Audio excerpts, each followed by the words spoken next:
Hello? You need to start watching horror movies. And I promise you, no matter how deathly afraid you might feel about horror now, it is possible to acclimate to the genre without stringing out your nerve endings and laying awake in terror all night. I know this because I was once a massive chicken when it came to horror. I could hardly watch any movie in the genre until my 20s, and now, a decade later, I find it's one of the most consistently innovative and interesting genres. Why you should be watching horror movies is very simple. Many of Hollywood's best and brightest talent get their start in horror, and by writing off the genre, you're missing out on some of the most exciting films being made today. While there's still loads of sequels, prequels, reboots, and remakes, it's also where the most original ideas are being made and explored. Low and mid-budget movies have almost entirely been squeezed out of the equation as Hollywood continues to favor big $200 million blockbuster CGI fests. Those still have their place, but as more and more of those money-sink movies bomb, we'll hopefully see a resurgence of reasonably budgeted romances, dramas, thrillers, and comedies. But I don't see that coming for a while. Currently, those genres have largely been relegated to low-effort, straight-to-streaming service irrelevance. Meanwhile, horror is pretty much the only genre operating in that 5 to 50 million range with wide theatrical releases. With less money at stake, studios are more willing to let creatives take experimental and daring approaches to their films. Constraint breeds creativity, and that's no more apparent than in horror.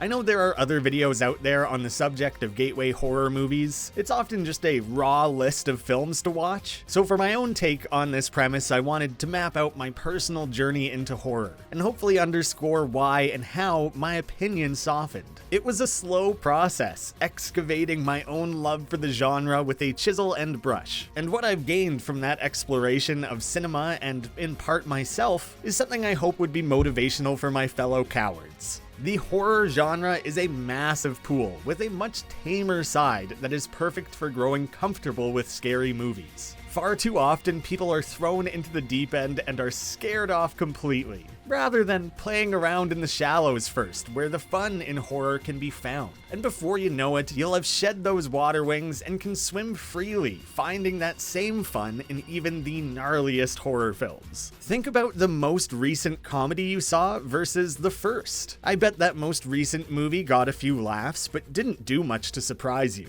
Meanwhile, those first comedies you ever saw probably lived deep in your soul, regardless of their quality or how they've held up. When I was 11 years old, I thought Dumb and Dumberer When Harry Met Lloyd was the funniest thing I'd ever seen. I have no interest in revisiting that movie and challenging that opinion. I assume it sucks. Yet somehow specific scenes have lived in my mind for 2 decades now. It's the same phenomena with horror, except instead of your brain latching on to cheap laughs, it's hung on to cheap scares that have haunted you, much like the ghosts in the movies themselves. Around a similar age, I think I was 12, the American remake of The Grudge came out. Despite my reservations, my older brother convinced me to watch it with him. About 30 minutes in, he left to go hang out with friends, and I could not handle that alone. I immediately shut it off and didn't touch another horror movie for years. Even those 30 minutes was too much, too fast, and convinced me horror wasn't for me. And now finally having watched the full thing just a few years ago, it's really not that scary. But without a strong frame of reference in the genre, it was as terrifying to me as When Harry Met Lloyd was funny. Whatever movie it was that convinced you that horror isn't for me was likely just the wrong movie seen at the wrong time. But it's never too late to undo that damage. As a bit of a therapeutic exercise, I'd heavily recommend looking at the behind the scenes of any movie that did scare you too badly. There's no quicker way to dispel that fear than give yourself the Scooby-Doo mask-off moment showing the smoke and mirrors for what they are. Actors, costumes, set, makeup, a well-crafted score. I found examining the pieces that made up the scare a much easier way to dispel the horror than trying to simply will myself into believing the notion that none of what I'm seeing is real. For probably a decade after seeing the first third of The Grudge, I would attempt random horror movies airing over satellite, attempting to be brave a few times a year, but shutting them off more often than I would finish them. But there's a few I did see that have stuck with me. I saw The Shining quite young. That movie is more about the isolation and dread than outright horror, although there is absolutely some horrific stuff in there that you kinda can't unsee, but I think it opened me up to the idea that there were scales of horror and fear even within a single movie. M. Night Shyamalan's Signs and The Village were very positive early exposures for me. They have a few brief scares each, but with a sense of mystery or intrigue beyond the horror. And the scares always felt earned and in service of the story. I found that much more captivating and inviting than cheap non-stop jump scares. I had The Sixth Sense spoiled for me and put off watching it until very recently for that reason, and even when you know the twist, it's a brilliant movie, incredibly directed. I kinda wish I had seen that one younger. Beyond those, I only really saw a couple slashers late at night on TV, like Rob Zombie movies and stuff.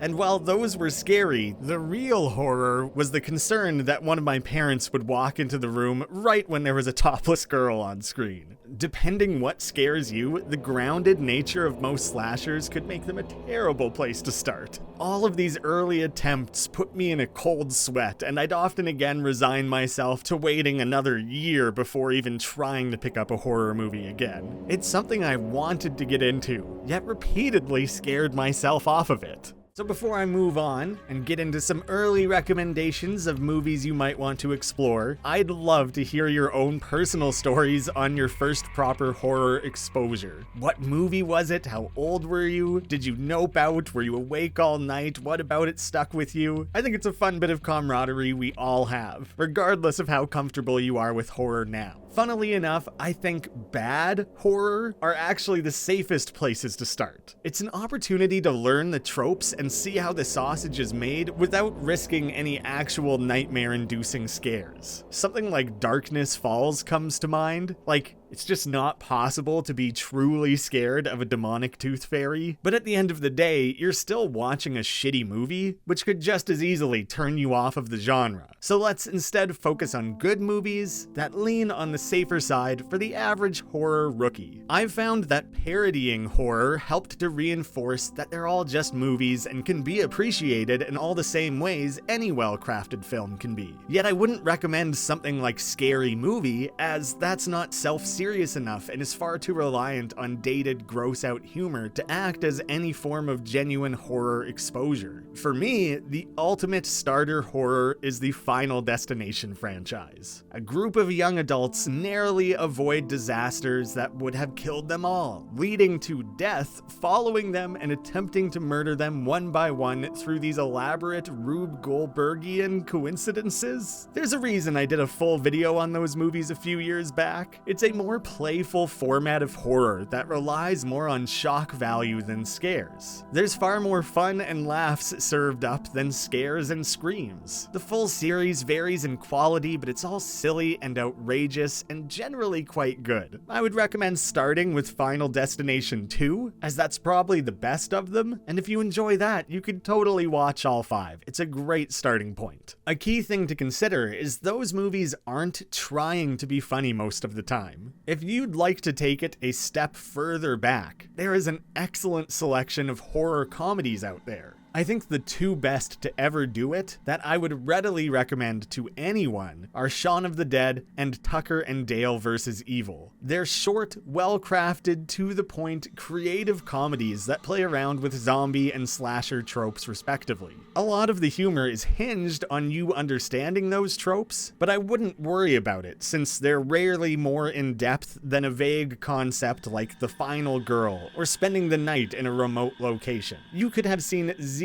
horror movies before and you'll still appreciate where those gags are coming from. Both are hilarious and can help break down the horror wall and help rebuild it in a way where these scares and fun are inherently linked. And I think associating those two things is critical for getting into horror. Beyond those two, you could upgrade to The Cabin in the Woods, a movie that is just as funny, but is at times a tad scarier and requires a hair more knowledge of horror tropes. I won't spoil it for you, but the movie has a meta element that actually works to dispel the horror of not just itself, but other horror movies in the process. It makes it a little easier to laugh at yourself and the situation, and settle into the ridiculousness that surrounds most horror films. If you watched those three, I'd say you're in a pretty good place. If you're still feeling hesitant, I'd recommend Sam Raimi's Army of Darkness. While it's technically the third Evil Dead film, the first two are outright horrors, and this one is not. Army of Darkness is instead this dark fantasy comedy, and you don't have to know anything about the prior two films. It's beyond absurd, features these really cool stop-motion effects, and is hammed up to a degree you can't help but love. This is where the recommendations are gonna get a little trickier. Everything in the previous section were movies that aren't trying to outright scare you. If you watched those, I think you'll now be more well equipped to handle it. But we still want to take things slow. Pretty well, everything moving forward will have jump scares, but usually only a couple per movie, and used effectively to release tension at critical points in the movie. I'm sorry, jump scares are largely unavoidable. It was probably the main reason I couldn't stomach horror movies, but when they're done well, they serve a purpose. You will get used to them, and you can grow to enjoy that aspect as much as any other. I think the best bet here is to focus on quality movies, ones where the characters and performances are believable and gripping, the settings immersive and engaging, and the overall artistry and craft is something to be admired. So even when you're petrified, at least you're invested. I'd recommend starting with slightly older films. Modern horror has had decades of refinement to learn how to blast you straight in the amygdala, while these slightly older horror sensibilities are still totally effective, usually aren't as aggressive, and told in a way that can take a bit of the edge off. With that in mind, I think there's no better starting point than John Carpenter's The Thing. This isn't just one of the best horror films ever made, it's possibly one of my favorite films ever made. The titular Thing can disguise itself as anyone, and the entire movie is hinged on that tension. Everyone is paranoid and the suspicions run rampant. It will keep you on the edge of your seat through that premise alone. The scares are well earned, and the top-tier practical effects are equally grotesque and impressive.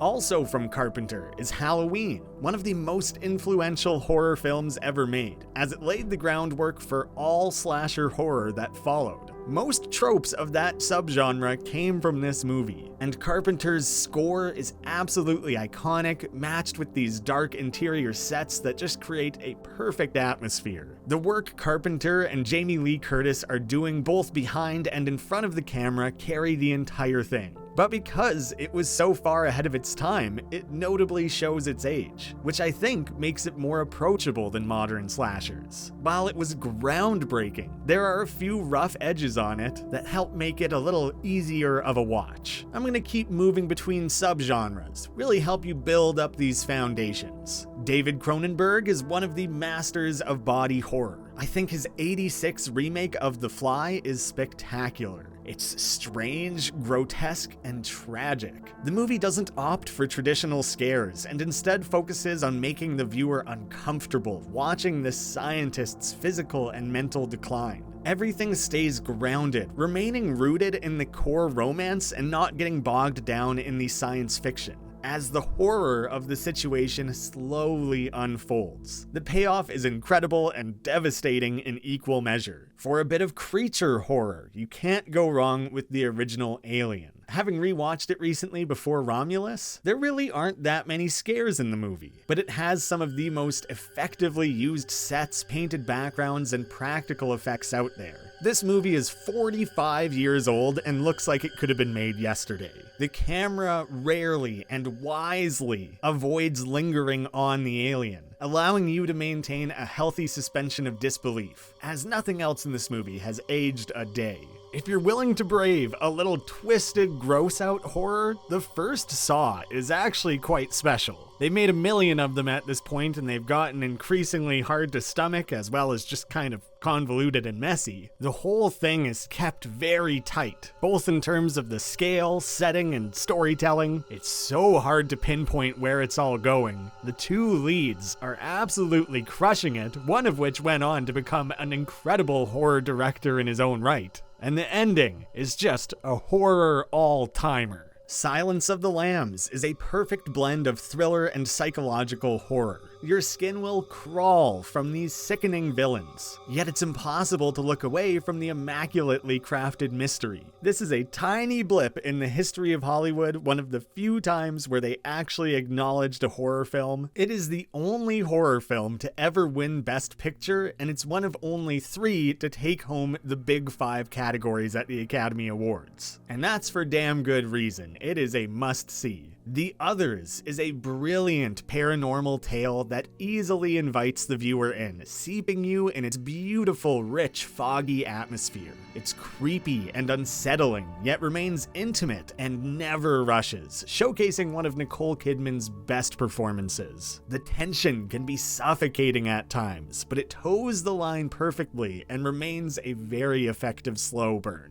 While I never saw it in theaters, and from my understanding it would have been a much more horrifying experience had I done, I do think Paranormal Activity is worth seeing. Found footage is such an interesting play on films, and it's often most effective with horror. This movie was famously shot for about $15,000 and went on to make nearly $200 million. It's pretty well just 90 minutes of people living their lives, with increasingly disturbing jump scares sprinkled throughout. So brace yourself for that. But once you feel ready to stomach that style of horror, it's really unlike any other, and really puts into perspective what films are all about at their heart. It's not one of my favorites, but I think it's an important one to see when you're exploring the genre. If you were to actually follow through and watch the movies I've recommended so far, I promise you'll slowly grow comfortable within the genre. Thriller, slasher, body horror, creature horror, psychological, paranormal, it's all there. And with that wide range of exposure, as you're growing familiar with the typical beats of a horror film, it's easier to see the scares coming, and you won't so often need to duck and hide underneath the blanket.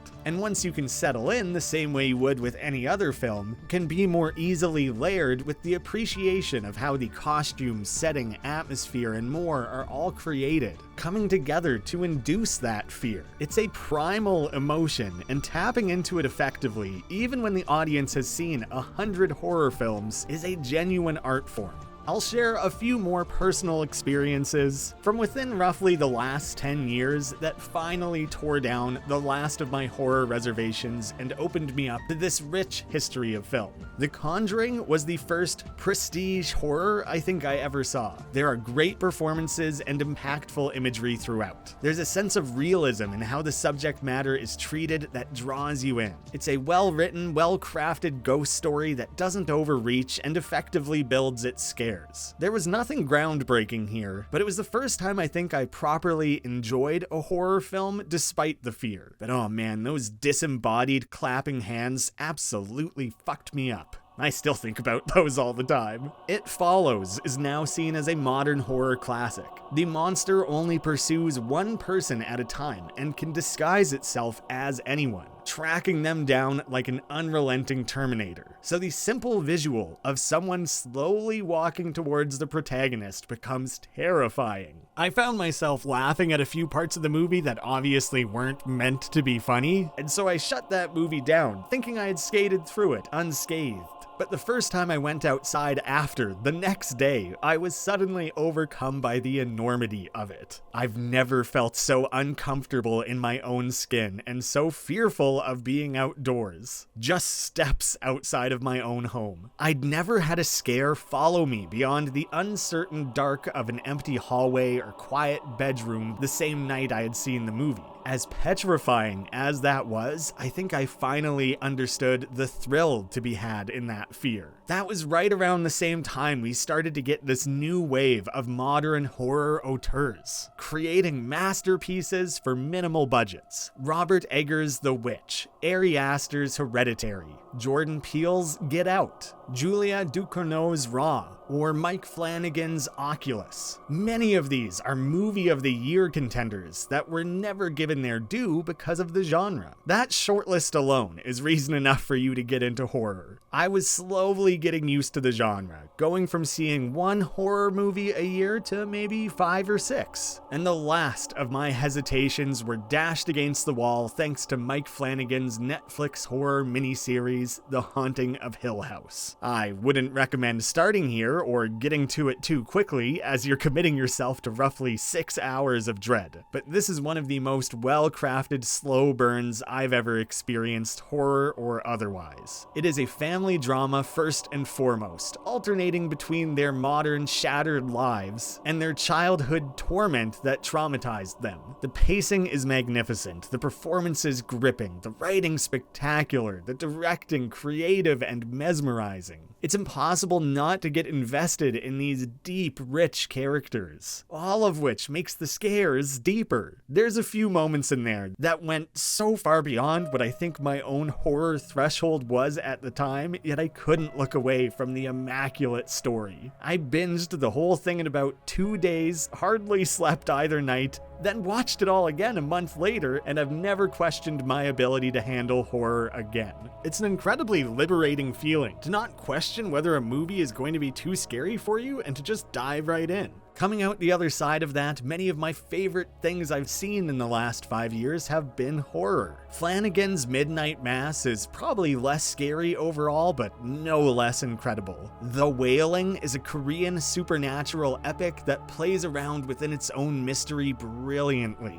There's a few key visuals from that movie that are probably burned into my memory forever. Talk to Me is a more recent example of some amateurs making a movie on a minimal budget, yet it lived rent-free in my head for months. I cannot say enough good things about that movie. The Lighthouse, Midsummer, Nope, Annihilation, Barbarian, more recently The Substance. The list goes on and on. I'm still a relative horror rookie, now greedily seeking out the best of the best, old and new. And what I've found is even average horror films are often better than the average in any other genre, because at least these filmmakers are out there taking risks and are given the space needed to do so. The lower budget, less industry-driven horror model is what Hollywood should be following, and the talent in that space is undeniable. So if you're at all a fan of films, do yourself a favor, pick a quiet weekend afternoon while the sun is still out, and dip your toes into horror. I promise you, if you take things slow, the deeper you go, the more fun you'll have. If you take me up on any of these recommendations, you gotta come back and let me know. I need to hear those stories. If you have a few gateway horror recommendations of your own, something that finally cracked it for you the way Hill House did for me, share that as well. You could help encourage someone else watching this video to follow up on that. Or just what have been some of your favorite horror films of all time. I'm always looking for new recommendations. I hope I've helped carve a path for at least some of you out there. It may not be easy, but it'll be worth the journey. Thank you all so much for watching, and I hope to see you again soon. Party's over.